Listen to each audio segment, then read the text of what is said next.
You have no right to say that. Tolina buyinza na dembe kugamba nti mwe mutusibyeko akasajja. Tolina lukusolwo. Ani awulidde enjogera eyo yemwe abatusibyeko akasajja.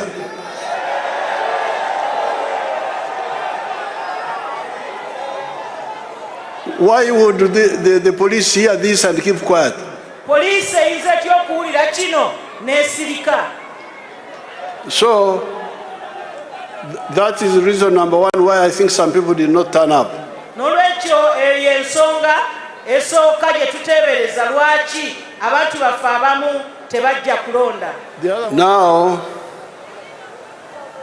there was a man in Ankole area, his name was Nshoninche.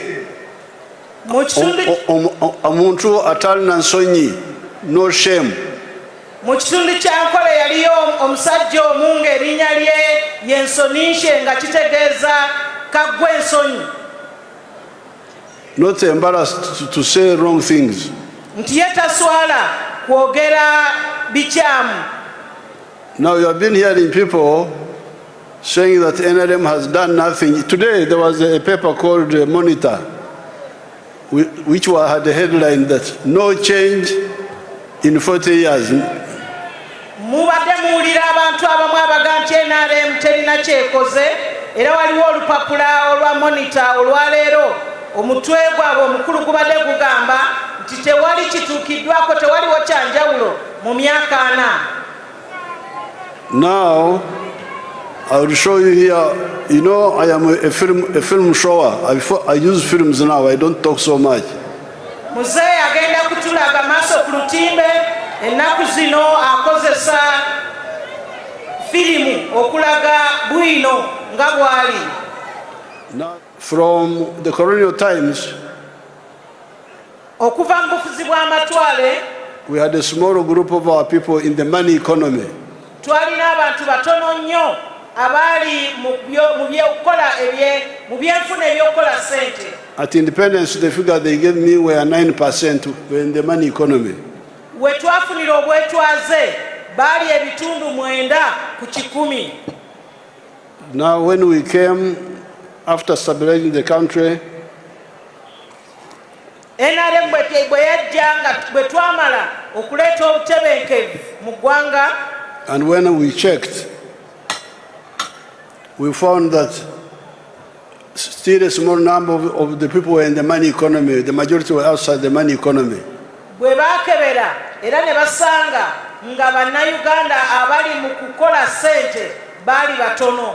That's why we started all these programs in Tandikwa, NADZ, all those programs. Yensonga lwaki baatandikawo programs ezo nga entandikwa, NADZ n'ebirala. Where we would give either grants or soft loans to families to get into the money economy. We baweeranga abantu olusi nga sente za kwewola kibanja mpola oba okubawa obuwi babeeko bye bakola bayingire mu kukola sente. But when I checked in 2013, only 32% of the people of the homes were in the money economy, 68% were outside the money economy.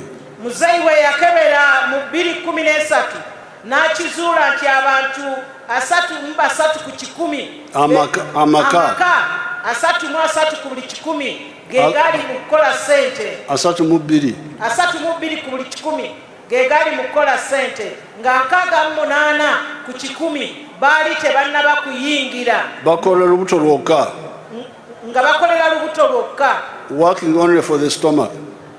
nga bakolerera kulya buli. That's when we involved the army. Awo we twateeramu amagye. And the army went around distributing seedlings. Amagye ne gatambula ne gabuna wonna nga gagaba ensigo. And when we checked, 61% were in the money economy. When we checked in 2019, 61% were in the money economy, but 39% were still outside the money economy. Mu 2019 bwe baddamu okukebera ng'abantu amaka 60 mu ku 10 nga gayingidde mu kukola sente naye nga 3 mu 9 ku 10 tebannaba kuyingira mu kkowe eri abo abakola sente. And then the problem was I started hearing you saying begabira bokka. Muzeeyi awo n'atandika okuwulira nga mugamba nti abo abaliwo beegabira bokka. So that's why I said now let's change. Let's give you the money and you solve your problems. Muzeeyi awo kwe kusalawo n'agamba nti kabaweereze sente mwe mwegonjolere ebizibu mwe kennyini. But recently when I was campaigning, some of the people have used the PDM well. Muzeeyi bw'abadde mu campaign akizudde ng'abantu abamu bakozesezza PDM bulungi ddala. But there are other areas where there is still a problem. Naye wakyaliwo ebitundu ebimu nga wakyalimuko obumulumulu. The PDM money in some areas has been grabbed by 3 people. Mu bitundu ebimu abantu ba mirundi 3 abezzizza sente za PDM. There is somebody they call focal person. Nti waliwo oyo omuntu ayitibwa entabiro ya PDM. Then the Muruka chief. Ne wabaawo ow'omuluka. And then they appoint a puppet chairman. Ate ne wabaawo ne chairman abalondeddwa. Gwe beerondera. Ababiri bali oyo ali akola ng'entabiro ya PDM n'ow'omuluka ne balonda chairman oba ssentebe. That is not how the PDM is supposed to be. Eyo si enkola ya PDM bweteekeddwa okubeera. PDM needs to be from a general meeting of the whole parish. PDM yeetaagisa nga wabaddewo olukiiko olw'abantu mu muluka ogwo. Abantu bonna abakulu abagala kwetabambya okugoba obwavu. Abantu mu kitundu ekyo ba mu muluka ogwo nga baagala okuva mu bwavu ne beetaba mu lukiiko olwa bonna. Anybody above 18 years. Omuntu yenna kasitaba ng'asussa emyaka 18. If he wants, he should be a member. Bw'aba ayagala ateekeddwa okubeera member. And their general meeting should be the one to elect a committee. Olukiiko lwa bonna abo olwo lwe luvunaanyizibwa okulonda akakiiko. Which will select who comes first and who comes next. Akakiiko ako ke kasalawo ani asooka okufuna PDM era ani addako. And I hear that in Nabanja's areas, Nani Majes told me that in Nabanja's area they use akaruru, lottery. You pick the one who gets first. Muzeeyi awulira nti mu kitundu kya Prime Minister Right Honorable Nabanja bo bakozesa kalulu bakwata bupapula. Asooka okwata akapapula kakwata ke kaliko ennamba yaddirwa n'afuna. So it must be, we are going to amend those rules of the PDM. N'olwekyo amateeka ago agafuga PDM gagenda kukolebwamu ennongoosereza. And we are going to put more money. Era Muzeeyi agenda kuteekamu ssente endala. And especially in the towns, we may have to put about 300-400 million per parish. Naddala mu bibuga buli muluka oba buli waadi bagenda kuteekamu obukadde nga 3 oba 4. Because people are many, homes are many. Kubanga amaka mangi mu miruka egy'ebibuga. But even in the rural areas, we can target that we finish all the homes in 3 years. Ate era tusobola okuba n'ekigendererwa nti mu myaka 3 mu miruka egy'ebyalo amaka gonna mu miruka egyo gabe nga gaweddeyo. But please, all of you go and be members of the parish circle. Naye mwenna musabibwa okubeera bammemba ba saako ey'omuluka. And any parish chief who does not follow that will go to jail. We shall arrest him. Era ow'omuluka atagoberera ekyo atateeka ekyo mu nkola ajja kusibira mu mbuzi ekogga. We have already arrested the one of Buambo. Ow'ebuwambo ye yasibiddwa dda. Because I got the information when we were campaigning. Kubanga muzeeyi yategeezebwa bwe yali ali mu campaign. And I sent people to check and it was true. N'asindika abantu okunoonyereza era ne kizuulibwa nga kituufu n'olwekyo n'akwatibwa era ali mabega wa Mitayimbwa. Even in Maracha. Era ne mu district ye Maracha. I got information there from the public. Era muzeeyi yategeezebwa okuva mu bantu aba bulijjo. Even Iganga, when I was there the other day. Ne Iganga bwetyo bwe yaliyo ennaku eziyise. All those, the ones who were Kwegabiraboka, who are only giving themselves, that's a mistake. They should stop. Those committees should be dissolved and new ones created properly. Abo ababadde beegabira bokka bakikomye bunnambiro era obukiiko obwo bujjululwe baddemu bakikole nga bayita olukiiko olwa bonna abantu bamemba beerondere akakiiko. Now, those ones don't have to be sent to jail. Bamururu tubategedde muve mu bukulembeze temuddamu essaawa bwe yanaatuuka mukomyeyo sente za saako. Abo bo ababadde beegabira bokka tukizudde nga bamululu tebajja kusibwa naye bajja kukomyawo sente za saako ate n'obukulembeze tebajja kubuddako. But the ones who extorted money from the people, naye abo abajja ku bantu sente mu bukyamu, abatema ku sente z'abantu, ababatemako sente abo bagenda mu kkomera, abo ababatemako sente ne babawa sente ezitawera abo bagenda kusibira mu kkomera. So this is all. We don't want a country of 70% rich people, 30% poor people. N'olwekyo tetwetaaga ggwanga nga lirimu ebitundu 7 ku 10 bagagga ate 3 ku 10 baavu. Because now 70% of the people are in the money economy now. Kubanga kikakasiddwa nti abantu 7 ku 10 bali mu kowe eyaba abakola sente. It is the 30% that are outside the money economy now. Kakati 30 ku buli 10 ago ge gali ebweru w'okukola sente. Therefore, that's why we are going to put emphasis on PDM, enough PDM money to reach all the homesteads. N'olwekyo tugenda kuteeka essira ku PDM, tufune PDM ng'amala abune mu maka gonna. So PDM plus all the other funds, the ghetto funds, border funds.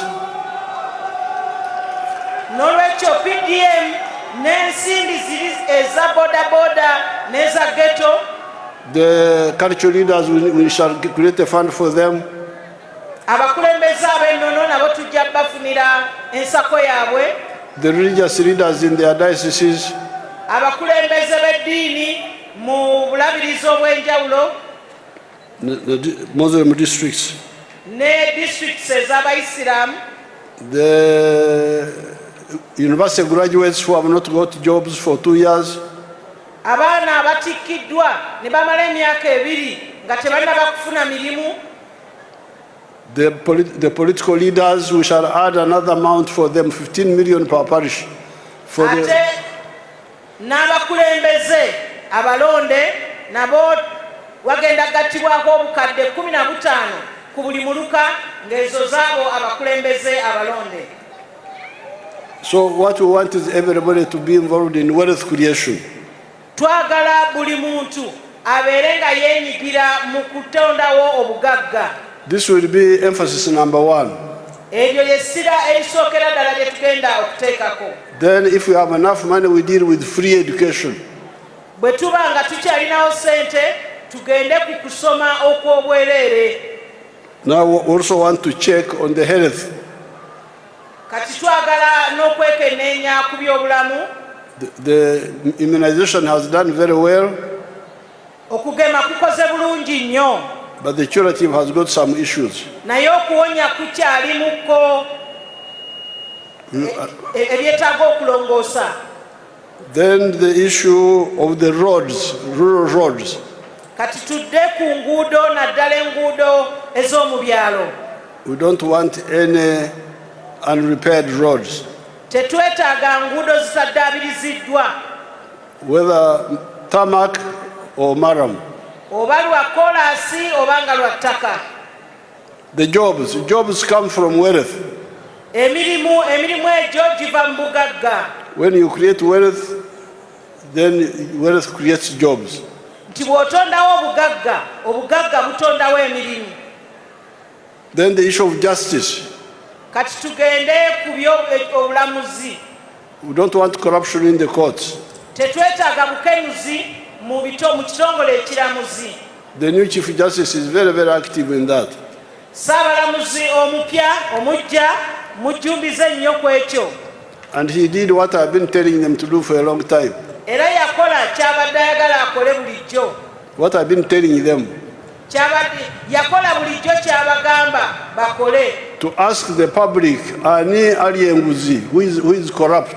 Nga abuuza abantu aba bulijjo nti ani oyo ali enguzi. Because they know, the public will tell you. Kubanga mmwe abantu aba bulijjo mukimanyi ate era musobola okyogera. So that is the best way to know who is corrupt.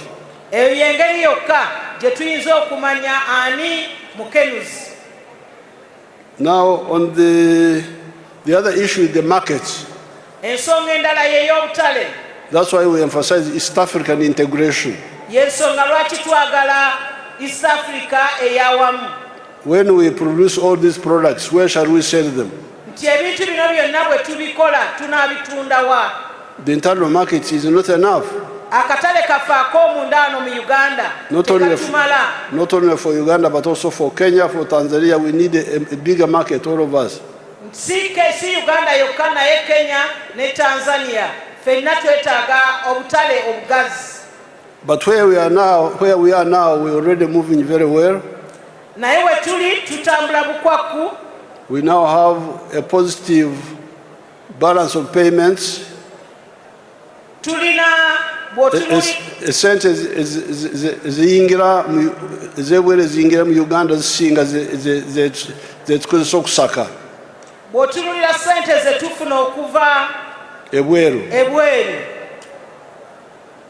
It's more than what we spend to import.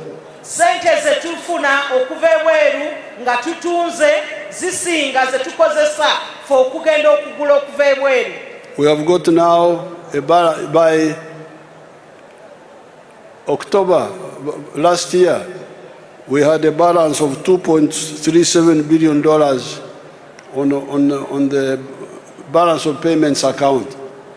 Mu mwaka ogw'ekkumi omwezi ogw'ekkumi omwaka oguwedde twalina obuwumbi 2.37.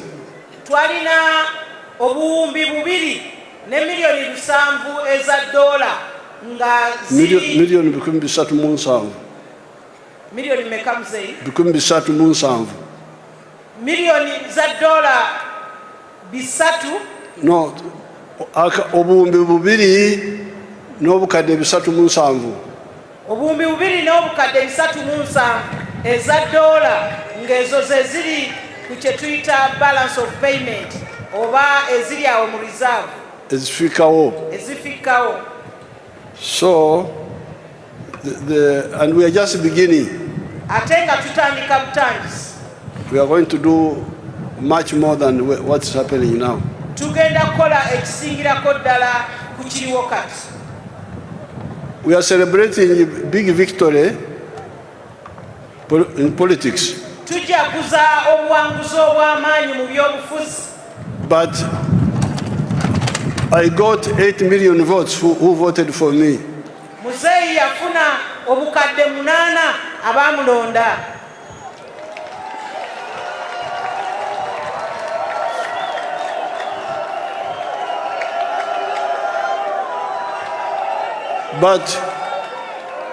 But 10 million of my supporters did not turn up.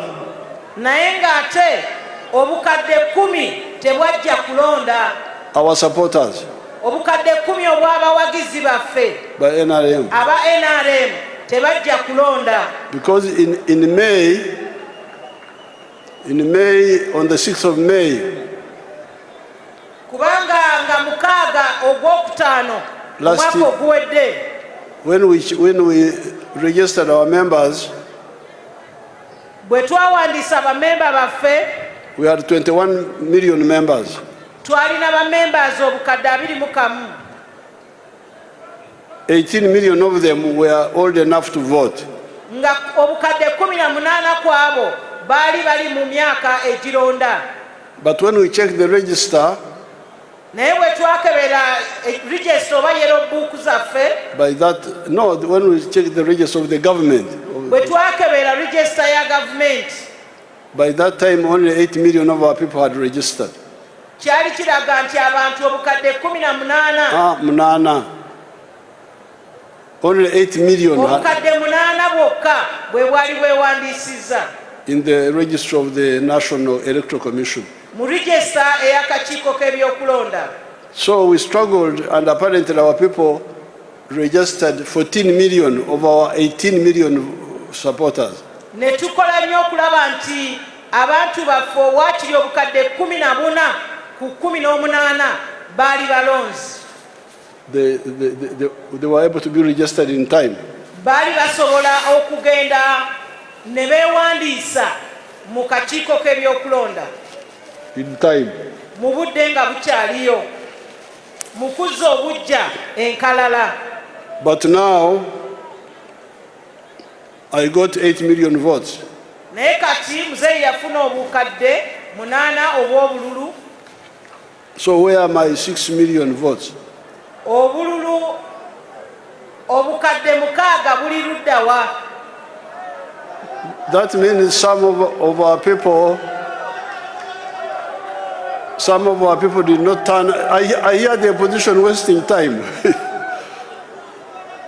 Kitegeeza nti eriyo abantu baffe abamu abatajjumbira.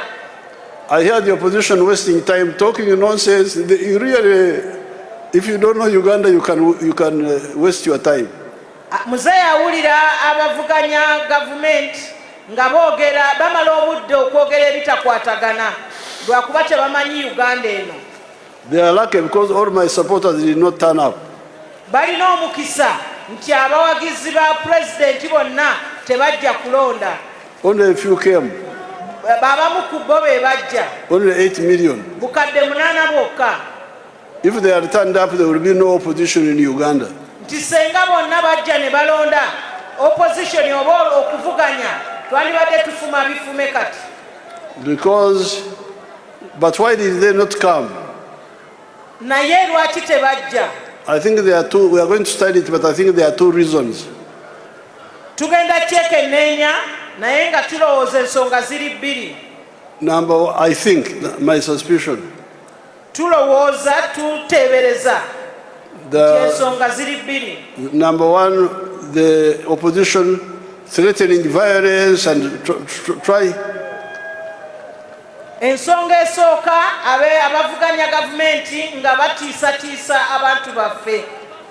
And then the police, this police doing nothing about it. Ekyokubiri, ne poliisi eno neetabaawo kyekola. People misbehaving and nobody does anything about them. Abantu nga bamenya amateeka ne watabaawo kikolebwa. Some people have been attacked. Abantu abamu balumbiddwa. Why should you attack anybody because of the elections? Nga lwaki olumba omuntu oba okumwaŋŋanga olw'okulonda? What right do you have to even use harsh words? Ye obuyinza obujjawa okukozesa ebigambo ebikambwe. Yemwe abasubyeko akasajja. You have no right to say that.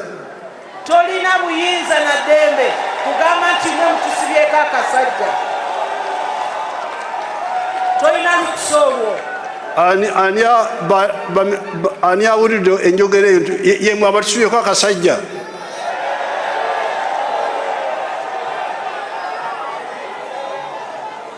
Why would the police hear this and keep quiet? Poliisi eyinza etya okuwulira kino n'esirika? So That is reason number one why I think some people did not turn up. Nolwekyo eyo ensonga esooka gye tuteebereza lwaki abantu baffe abamu tebajja kulonda. The other one is misbehavior by the NRM leaders themselves. Ensonga ey'okubiri ye y'abakulembeze b'NRM abeeyisa obubi. Entaro. Abalwanagana. Bringing wars among our people. Abaleeta obutakkaanya mu bantu baffe. They make some of the people say, let me kambyesonye ebyo ebyobululuka mbiveemu. Kireetera abantu okwekyawa ne bagamba nti ebyobululuka babiveeko. That is the second group. Eyo ye group ey'okubiri. So these two groups must watch them. Nolwekyo group zino zombi tulina okuzisaako eriiso ejjogi. The opposition who use terrorist approach. Aba opposition oba abavuganya gavumenti abakozesa olulimi olw'ekitujju oba enkola ey'ekitujju. Then our own people who are indisciplined and selfish. N'abantu baffe abeeyagaliza bokka abatagoberera mpisa za kibiina.